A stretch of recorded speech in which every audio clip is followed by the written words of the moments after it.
segundo escreveu João, capítulo 8. João, capítulo 8, a começar no versículo 1. Evangelho segundo escreveu João, capítulo 8, a começar no versículo 1. Não vamos passar agora, não. Minha mãe atrapalha, você terminar no outro. Glória a Deus. Queremos agradecer os irmãos, as irmãs, né? A mocidade que foi com a gente lá no Jardim Solange, foi uma bênção.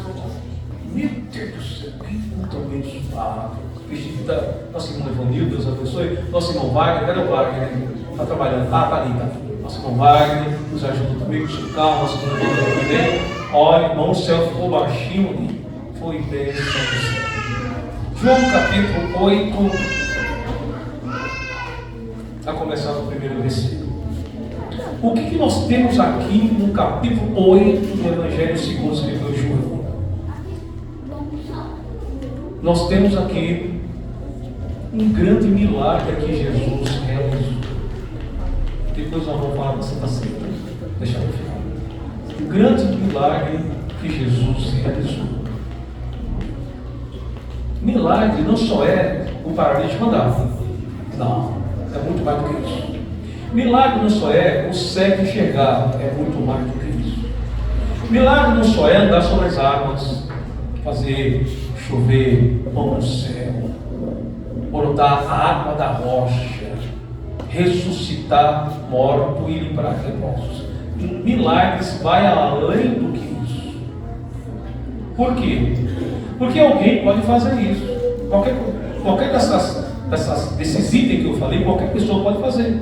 É só estar na direção de Deus, cheio do Espírito Santo e estar no querer de Deus. Mas tem uma coisa que nós não podemos fazer. Tem um milagre que só Deus faz. O que é? Perdoar pecados. Só Deus pode perdoar pecado.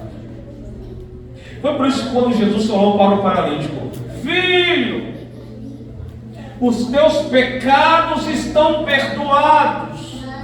Já começou a murmuração na mente, que a pior murmuração é a murmuração no coração, a murmuração na mente. Quem pode perdoar o pecado senão Deus? E Jesus, percebendo a murmuração deles, falou assim: por que vocês estão murmurando nos vossos corações? Quem só pode perdoar o pecado senão Deus? Se o Filho do Homem tem poder para perdoar o pecado, o que é mais fácil?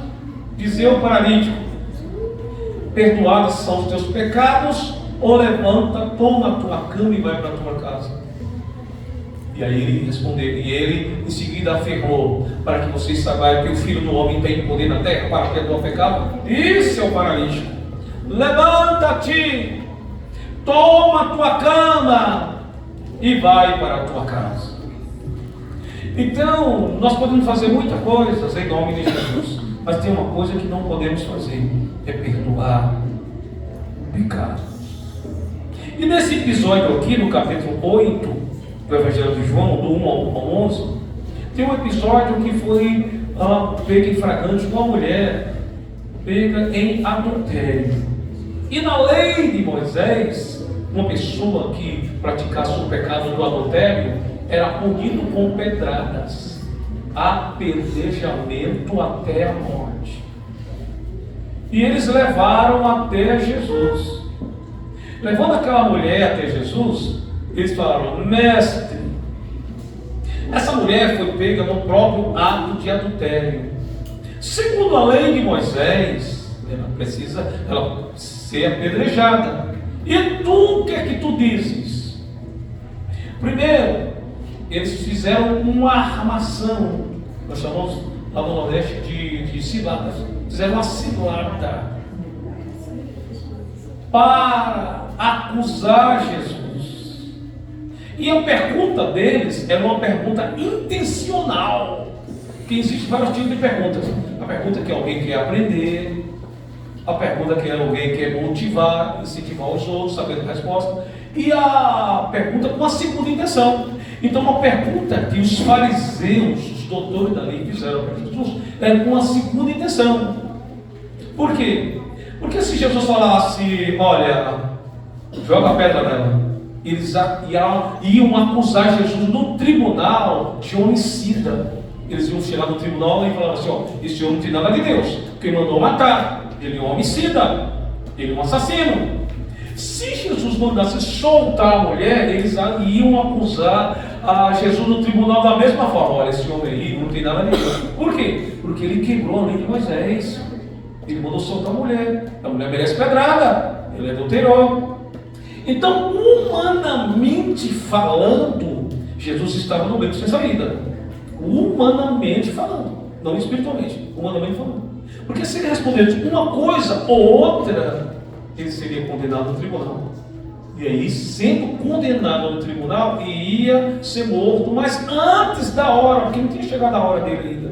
O texto, tanto no capítulo 7 e no capítulo 8, ele diz 2 vezes: ainda não é chegada a minha hora. Ainda não é chegada a minha hora. Isso quer dizer que para tudo tem um tempo determinado. Tem um tempo para viver e um tempo para morrer. Tem um tempo para se abaixar e um tempo para se levantar. Tem um tempo para juntar pedra e tem um tempo para espalhar pedra. Está lá em Eclesiastes capítulo 3. Tem um tempo de rasgar e um tempo de coser. Para tudo na vida tem um propósito, tem um tempo determinado. Então, Jesus estava ali ensinando no templo. Mas Jesus, na hora que eles chegaram para acusar a mulher e pôr em prova Jesus estava escrevendo na areia. Jesus estava escrevendo aonde? Na areia. Escrevendo aonde? Na areia. Escrevendo aonde? Na areia. A pergunta é essa: por que Jesus não estava escrevendo em uma tábua? Por que Jesus não estava escrevendo no papel, no papiro, no pergaminho ou numa pedra? Porque se escreve em pedra também. Já vi muito artista escrever em pedra. Por que Jesus estava escrevendo na areia? Essa é a primeira pergunta. Segunda pergunta: o que Jesus estava escrevendo? Olha aqui, que perguntas interessantes, né? Aleluia. Vamos primeiramente pelo conteúdo, depois a gente vai à forma. Conteúdo: o que Jesus estava escrevendo na areia? Os pecados. Fez isso, fez aquilo, fez aquilo, fez aquilo, fez aquilo, os pecados. Romanos 6:23. Porque todos pecaram e destruídos estão da glória de Deus. Romanos 6:26-23. Porque o salário do pecado é a morte, mas o dom gratuito de Deus é a vida eterna por nosso Senhor e Salvador Jesus. E Jesus escreveu aonde? Aonde? Na areia. Aonde? Na areia. E Jesus escreveu aonde? Na areia. Por que Jesus escreveu numa tábua? Por que Jesus escreveu num papiro? Por que Jesus escreveu em uma pedra? Porque na areia, tudo que você escreve na areia é fácil apagar. Da mesma forma que você escreveu, você apaga. Jesus, aleluia. Para ninguém nunca mais escrever. Glória a Deus, aleluia. Quantos estão entendendo essa música? Amém, Jesus, glória a Deus. Nossos pecados foram escritos na areia. Aleluia. Para quando o vento do Espírito Santo soprar, apagar pecado por pecado. Amém. Aleluia. Por isso que o Senhor falou: dos vossos pecados não vos lembrareis mais. Joguei todos atrás de mim. Se ele não lembra, quem sou eu para lembrar? Por isso que ele estava escrevendo na areia. E continuou escrevendo. E eles insistiram. Os doutores da lei insistiram: mestre, o senhor não ouviu? Nós pegamos essa mulher, no próprio ato de adultério. E segundo a lei de Moisés, ela merece ser apedrejada. E tu, o que é que tu dizes? E Jesus se ergueu, agora ele se ergueu. Ele estava abaixado. E agora ele se ergueu. E quando ele se ergueu, se ajeitou, com a túnica, não tinha paletó na época, era a túnica. Ele falou assim: aquele que não tiver pecado, seja o primeiro a tirar a pedra. Jesus, aleluia. porque todos pecaram. Aleluia. E destituídos estão da Glória glória. a Deus. Aleluia. Não há um justo, nenhum sequer. Todos se corromperam. Eles não esperavam isso. Não. Os fariseus, os doutores da lei, não esperavam isso. Eles esperavam o mandato da resposta, ou soltar ou apedrejar. Mas a resposta foi diferente. Aquele que não tiver pecado, seja o primeiro a tirar a pedra. Aquele que não tiver pecado, seja o primeiro a tirar a pedra. Aquele que não tiver pecado, seja o primeiro a tirar a pedra. Glória a Deus. Isto foi uma pancada na consciência deles. A partir do mais velho até o mais novo. O mais velho pensou assim: sendo assim eu já não posso, porque naquele dia eu pequei. E o outro encostado dele: eu também, sabe, eu também escorreguei naquele dia. E ele disse: viu lá, eu vi desse dia, jogou a pedra. E o outro, a Bíblia diz que começou pelo mais velho até pelo mais novo. Todo foi jogando. E fez aquele montão de pedra. Aleluia. Aquele monte de pedra. E a mulher chorando ali, ó, esperando a primeira pedra. Mas fizeram um monte de pedra. E foram todos iguais. E Jesus continua escrevendo. Aleluia. Sempre na areia. Sempre na areia. Sempre na areia. E a segunda vez ele se ajeitou e falou assim: mulher, onde estão os teus acusadores? Ninguém te condenou? Ninguém, Senhor. Nem eu também te condeno. Vai em paz e não peques mais. Glória a Deus. Aleluia. O que nós aprendemos aqui com esse texto aqui, irmão? Primeiro, nós aprendemos a superioridade da graça. Jesus veio trazer graça. Misericórdia é tratar bem quem merece. Graça é tratar bem quem não merece. É você socorrer uma pessoa que não merece o seu socorro. É você abençoar uma pessoa que não merece a sua bênção. É você dar atenção a uma pessoa que não merece a sua atenção. É você perdoar uma pessoa que não merece o seu perdão. Como é que se chama isso, pastor? Chama-se graça. E a graça não é minha, e a graça não é sua, e a graça não é nossa, a graça é dele. E a graça não é daqui, a graça é de lá. Imagina você na farmácia e falar assim: ô, senhor farmacêutico, me dá uma caixa de comprimido chamado graça. Não tem, não. Chega na padaria, eu quero 1 quilo de graça. Não tem também não. Vai no açougue, não tem. E onde é que tem? No céu. A graça vem do céu. A graça vem de cima. A graça vem do trono. A graça vem da glória. A graça é do Senhor. A graça é do Pai. A graça é do Filho. A graça é do Espírito Santo. A graça vem lá do céu. Aleluia, aleluia. A superioridade da graça. E aqui nós aprendemos em primeiro lugar que a graça foi maior do que a astúcia. Aqueles fariseus estavam com astúcia, aquilo é uma cilada. Tanto astúcia para a mulher como para Jesus. Para a mulher: ué, por que trouxe uma mulher? Por que não trouxe um homem? Não é um adultério? Cadê o homem? Só uma mulher? Então foi uma astúcia. Mas a graça foi maior do que a astúcia. Aleluia, Jesus.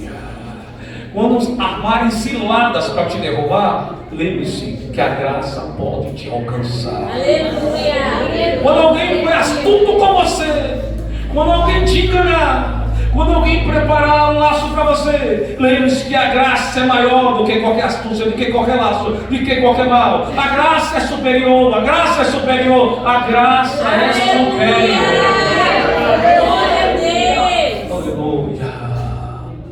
Aleluia. Em segundo lugar, a graça é maior do que a condenação. O cara estava condenado, irmãos. Ele já estava aqui com a pedra na mão. Aleluia.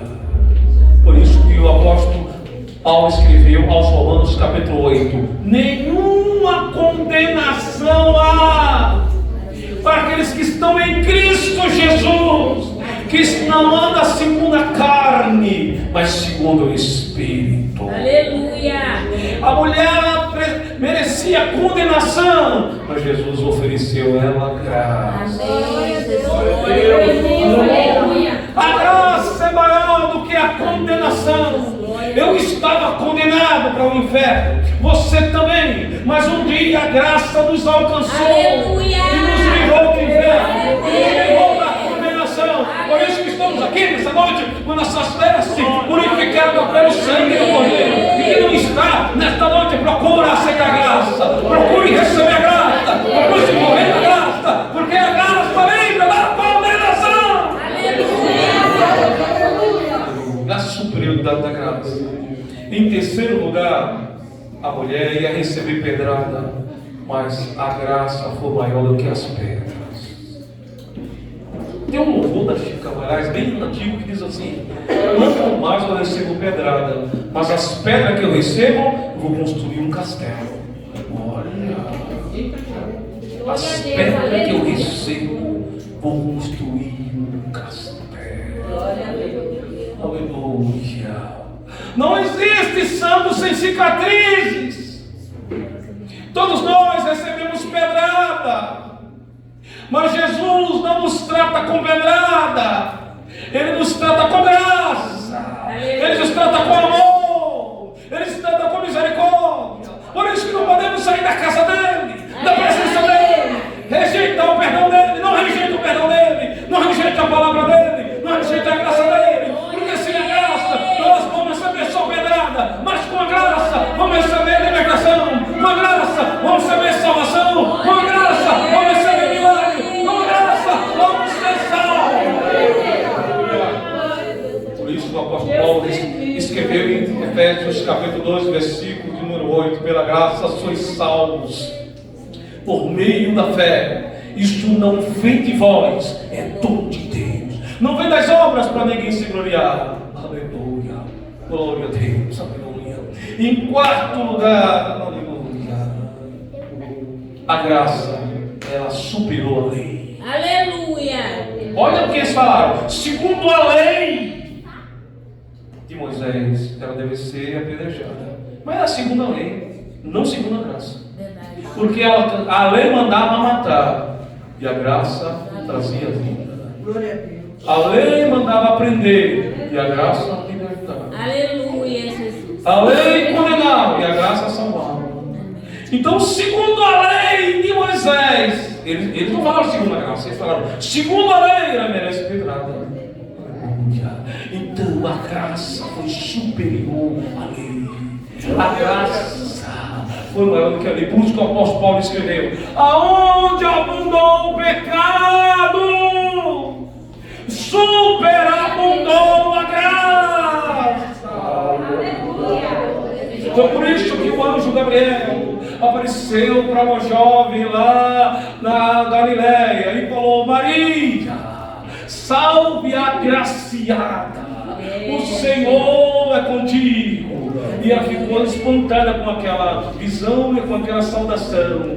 E aí o anjo respondeu: Maria, achasse graça diante de Deus. É tudo que a gente precisa da graça, irmão. É tudo que a gente precisa da graça diante de Deus. Foi por isso que o Senhor também falou com Noé. Noé achou graça diante de Deus, diante daquela geração. Uma geração de milhões de pessoas, de milhares de pessoas, mas só um foi achado graça diante de Deus, chamado Noé. Oi, aleluia, que possamos estar na minoria, mas alcançado pela graça. Não vai pela multidão não, porque a multidão vai pela lei mesmo, a multidão vai para a condenação. Mas nós, mesmo na minoria, devemos estar cheios de graça.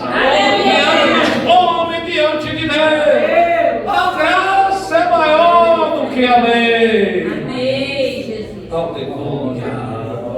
E finalmente, em sexto lugar, a graça foi maior do que o pecado. É, Jesus. Que vexame. Que vexame. Aquela mulher certamente era conhecida. Certamente tinha uma família, não tinha? Nada mais do que destrói a família do que o pecado. O pecado destrói a família, destrói o casamento, destrói as uniões, destrói a amizade, destrói a sociedade. Mas a graça é maior do que o pecado. Glória a Deus. Aleluia. Por um homem entrou o pecado no mundo, mas pelo homem também entrou a salvação. Aleluia. Pelo homem entrou a morte, mas pelo outro homem entrou a vida. Amém, Jesus. Aleluia. Pelo homem entrou o pecado, e pelo outro homem entrou a salvação, o perdão dos pecados. A mulher estava passando aquele vexame, arriscada a ser apedrejada. Por quê? Por causa do pecado. Mas Jesus, aleluia, veio trazendo algo mais forte do que o pecado. É o perdão. Jesus. É o perdão. É o perdão. E outra coisa, aqueles homens estavam com ódio, mas a graça superou o ódio. Jesus. Aleluia. Aqueles homens estavam com astúcia, mas a graça superou a astúcia. Aqueles homens estavam prontos para cometer um homicídio, cometer uma loucura, mas a graça superou o pecado.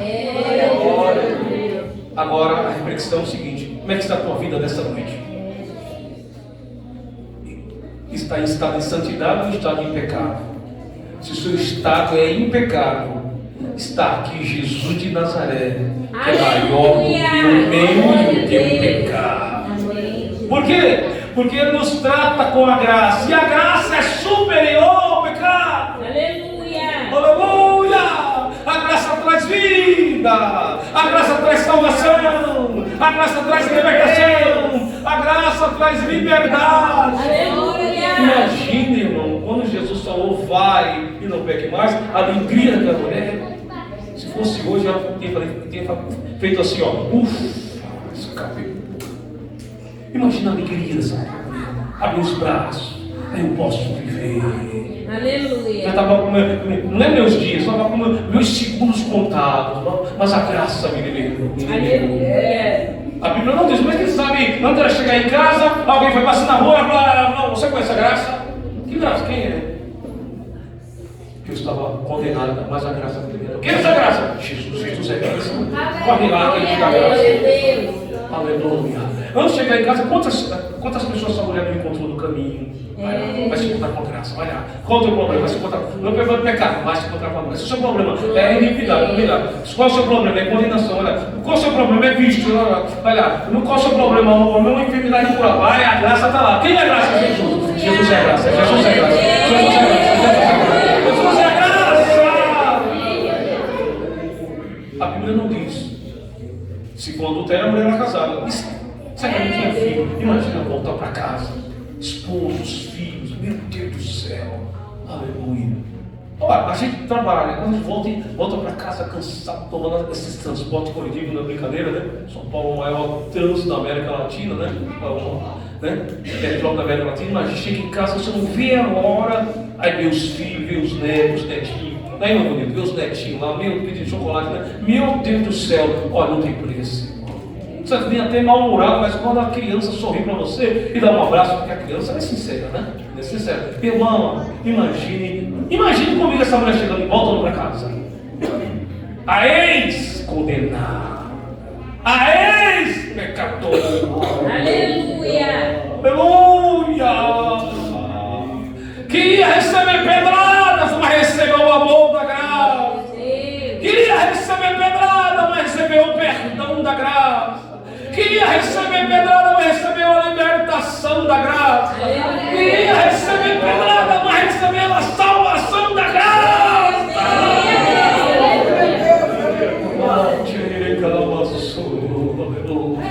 Por isso que a gente canta: graça, graça, a mim basta a graça de Deus, Jesus. Graça, graça, a graça eu achei em Jesus.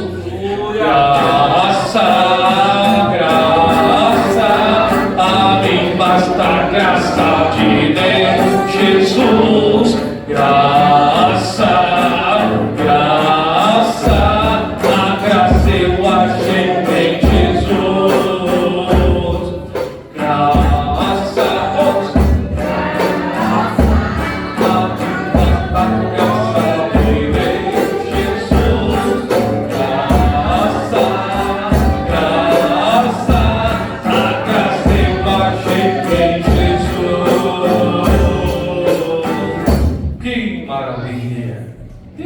nosso meio que ouviu essa mensagem e quer aceitar Cristo como seu Salvador ou quer reconciliar. Talvez alguém nessa noite está aqui e precisa fazer um pacto com o Senhor novamente, se reconciliar com o Senhor e receber novamente a graça de Deus. Tem alguém nessa noite que quer aceitar Cristo ou quer se reconciliar com o Senhor? Se você quiser, venha na frente aqui, que toda a igreja vai orar por você.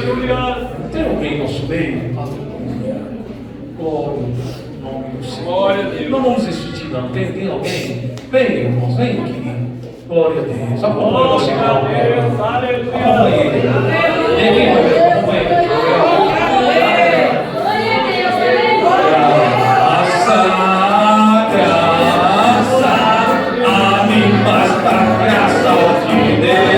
Jesus, graça,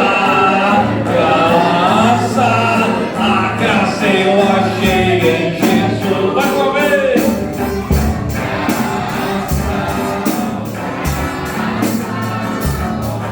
A graça me deu Jesus,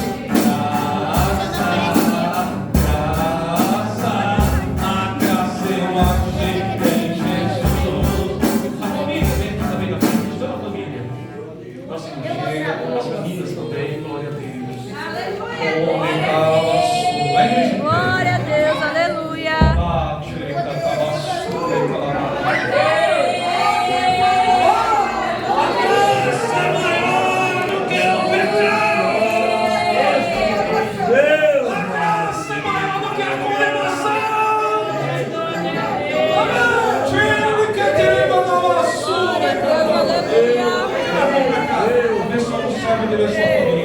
Senhor, nosso Deus, nosso Pai, dá teu filho aqui, diante do teu altar, e diante da tua igreja.